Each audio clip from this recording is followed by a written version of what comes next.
This is the Samsung Galaxy Z Flip3, one of Samsung's new foldable smartphones, and it aims to bring you an experience reminiscent of the flip phones of days past. We saw the first Galaxy Flip last year, and this time around it's a much more refined product, but is that enough to convince you to go for this type of phone over a traditional one? I'm Will for GSM Arena, and let's find out in our Galaxy Z Flip 3 review.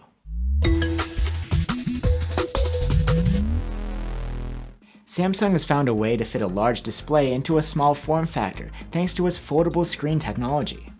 The clamshell design is sleek and shiny and brings that two-tone flavor thanks to the secondary screen. There are a variety of color options to choose from too, to match your style or your other devices. One thing that Samsung has emphasized is that they've taken steps to make the Z Flip 3 much more durable this time around. The back is protected by sturdy Gorilla Glass Victus.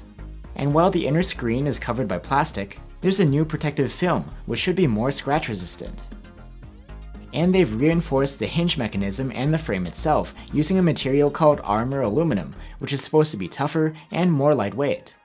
Another new addition is IP-rated waterproofing. It's IPX8, meaning that there's no protection against dust, but the Z Flip 3 can be submerged underwater without breaking a sweat. Let's go over the displays, starting with the main one. Just like last year's model, it's a tall 6.7-inch foldable AMOLED with a 1080p resolution, but this time around you get a fast 120Hz refresh rate. This makes for much smoother swiping and scrolling. And since the refresh rate is adaptive, it will dial down to various lower refresh rates depending on your content to save energy. And there's support for high frame rate gaming too. You can set a global refresh rate for games through settings. Unlike the Galaxy Z Fold 3, which has a fancy under-display selfie cam, this one has a standard punch hole cutout. And of course, you do get a crease in the middle of the display too, where it folds. And while you can ignore it, it is visible, especially when looking at an angle. Still, the quality of the screen is really nice. Blacks are super deep, and colors are quite accurate. You get HDR10+ support too, and Samsung has managed to make this display much brighter than last year. We measured around 500 nits maximum with the slider, and boost up to 930 nits in auto mode when in bright sun. For audio, the Z Flip 3 brings an upgrade this year in the form of stereo speakers. There's one at the bottom, and the other doubles as the earpiece. They are loud, earning a score of very good on our charts, and quality is nice, although bass is a bit lacking.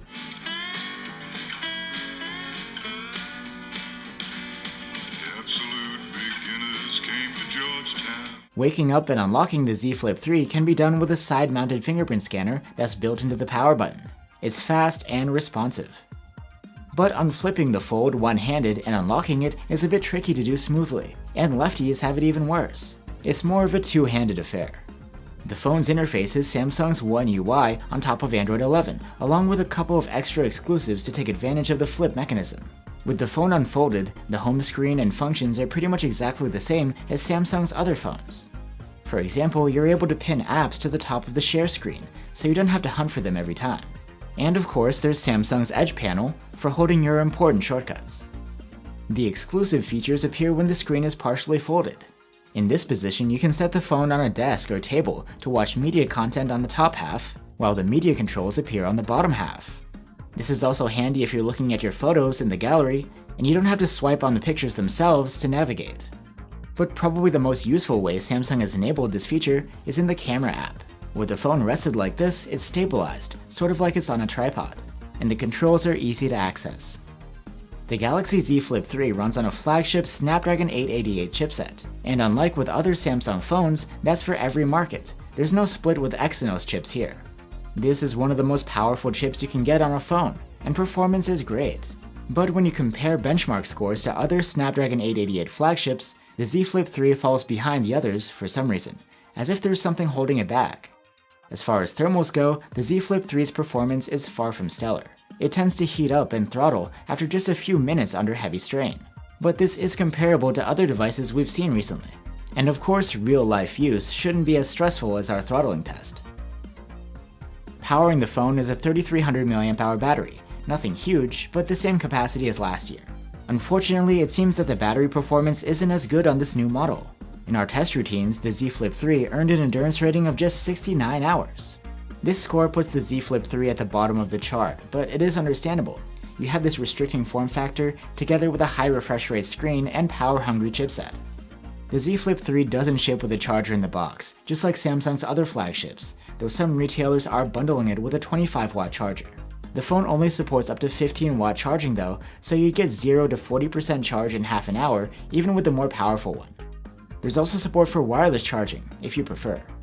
Now onto the cameras, which instead of being revamped, are the same as on last year's model. There's a 12-megapixel main camera and a 12-megapixel ultra-wide one.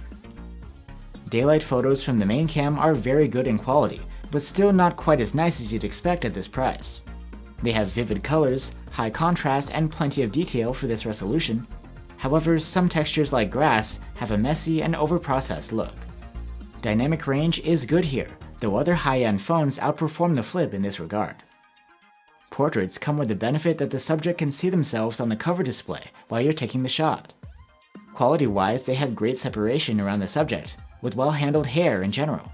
The colors are likable and the dynamic range is wide. The photos from the ultra-wide cam are decent, but again, not as good as you'd expect at this price. Colors are pleasing and match the main cams, and the shots are sharp in the center.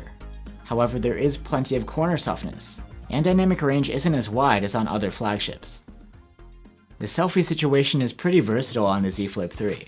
You can either take a standard selfie using the 10-megapixel camera within the main display, or if the phone is folded, you can use the rear cameras to take selfies, using the cover display as a viewfinder for rough framing. And by rough, I mean that you really don't see what the photo is going to look like. The aspect ratio doesn't match, and everything outside of the center of the frame is cropped out.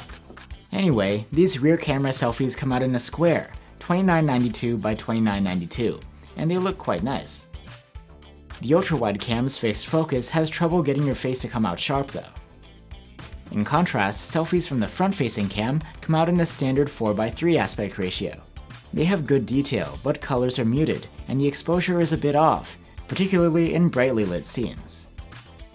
In low light, the phone will apply an automatic night mode if you have Scene Optimizer turned on. This results in well-exposed shots with excellent colors and great dynamic range. The level of detail is good, but not great, and there is a fair amount of noise. If you turn off the Scene Optimizer, there's not a huge difference, but some scenes will come out with a darker exposure. There's also a dedicated night mode you can toggle on. In darker scenes, it brightens up shadows and gives them a boost in detail, without affecting the rest of the scene very much. The ultra-wide camera doesn't do a great job at night, but it's decent, well exposed, with pleasing colors and good dynamic range. But there is a lot of visible noise. Night mode makes a difference for the ultra-wide in especially dark or contrasty scenes. In these cases, you get an overall brighter shot, with lifted shadows, without overexposing the highlights. There is some heavy sharpening applied as well. The Z Flip3 can record videos with its main cam in up to 4K resolution at 60 FPS. This footage is okay, with plenty of detail, spot-on colors, and wide dynamic range, but there are processing artifacts as a result of noise, as well as heavy sharpening. The ultra-wide can shoot 4K at up to 30 FPS, and this is decent in quality, with good colors and dynamic range. It isn't the sharpest footage around, but at least you don't see those artifacts here. Electronic stabilization works in 4K, and it does a great job for both the main cam and the ultra-wide. So that's the Samsung Galaxy Z Flip3. You get of course that unique flip design which provides you with a large screen, as well as a compact form factor. It's all been reinforced to be more durable than last year, and you get water resistance too. The AMOLED screen is brighter now, and it has a 120Hz refresh rate, and the secondary screen is larger and more useful. And on top of it all, you get stereo speakers now too. There are a few things that we weren't so thrilled about though, like the lackluster battery life, and the cameras, which are just decent for the price, and haven't seen any improvement since last year. And while you do get a flagship chipset, its performance tends to fall behind that of other high-end phones. Still, those phones aren't doing this. If it's the flip design you're after, you can hardly beat the Z Flip3, and it's well worth recommending. But if you're going for a pure value for money perspective, you can get much better specs with a more conventional flagship. Thanks for watching guys, stay safe and see you on the next one.